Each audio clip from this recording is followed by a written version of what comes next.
Hey guys, just a quick one before the video. There will be a reading of an actual assault in this video. The timestamps will be here.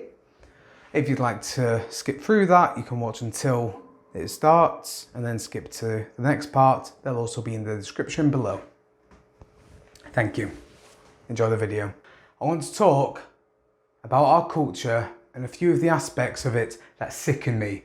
The constantly pushed sexualization of women post the societal subjugation of them, the record levels of sexual assaults, why it's a problem, and what we can and are doing to change it. For this video, I'll be focusing on the impact of women and girls.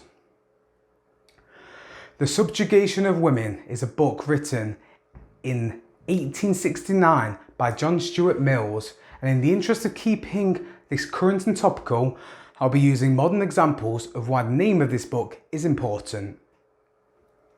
The mass media have force-fed innumerable amounts of beauty propaganda down our throats, dictating both men and women's interpretations of beauty.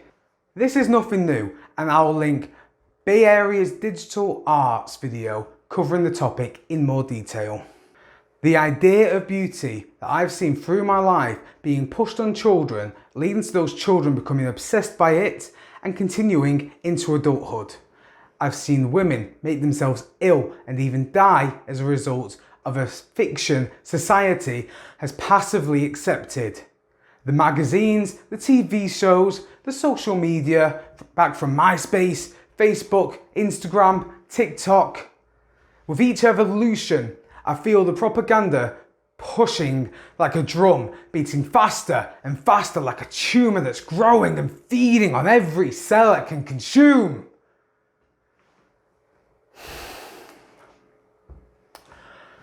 Let's move on to some breaking records. In 2022, the police reports for rape in England and Wales reached 70,000. That's 70,000 plus women and girls, individual human beings. That's 1 in every 4 women. That's 1 in every 6 children. And that's just the ones reported.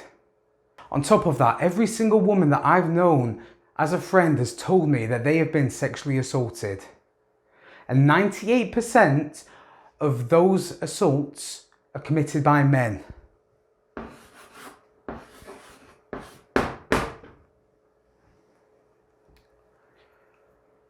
And when I say reported, I mean that every 5 out of 6 women, that's 83% of victims, do not report. But why? Embarrassment, humiliation, feeling failed by the state that they will not receive any help. This is unacceptable. We as a society have made women feel embarrassed about being utterly violated. In the US, it's estimated that only 3.5 to 10% of rapes are reported. And on top of this, they boast a rate 13 times higher than the UK.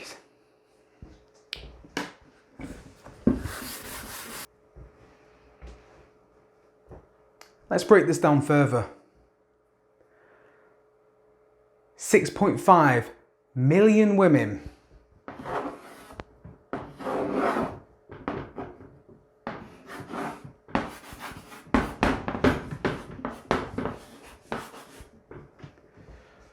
In the UK and England have been assaulted since turning 16. Of those girls in schools, 9 out of 10, that's 90% of children report being catcalled and having unsolicited sexual pictures sent to them. We live in a society of sexual assault, of abusers, and we've done nothing about it but accept it and allow it to continue. Why is this a problem? I resent having to make this video in the first place, and I despise it being necessary to add this section. Now, all victims will experience this differently, but one experience a friend of mine is as follows. Initially, you feel fooled, like you're in a trap. There's a block, like my brain is trying to protect me. It's like your whole body that you're so familiar with is being forced to do something you have not made it do, and is being controlled by an outside force. Afterwards, you feel disgusting, as if your whole body is covered in filth, and you feel like there's puke or filth inside of you. There is desperation to want to clean yourself, but no matter how much you physically clean yourself, whenever the memory frequently returns, it's as if that dirt is still inside of you. The feeling of idiocy that remains, the cycle of questioning yourself, what could you have done differently? And blaming yourself. The question, how can you go on living? Am I worth nothing now? No one could love me after this. Surely everyone can smell the filth that's all over you. When I was a child, I was catcalled more between the ages of 7 and 18 than I am now in my late 20s as an adult. I want to drive home the point that little girls, women, human beings, and human lives are being ruined daily, hourly, consistently for the simple lack of self-control. And no one is standing up to those committing the acts. Your friend that mentioned something that didn't sit right with you. Your brother, maybe an uncle, that you looked the other way for. The time you told yourself it's none of your business what happens behind closed doors. It's none of your responsibility. Or if it's not your responsibility, then whose is it? Another person passively allowing it to continue?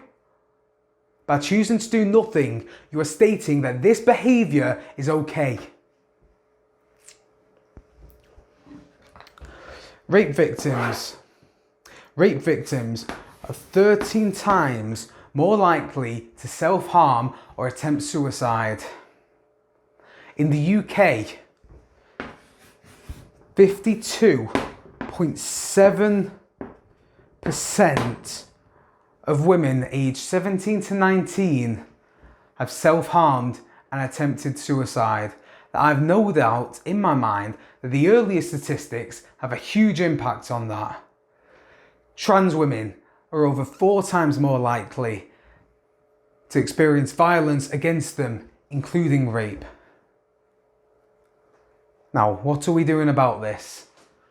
The Home Office is running a campaign effectively labelled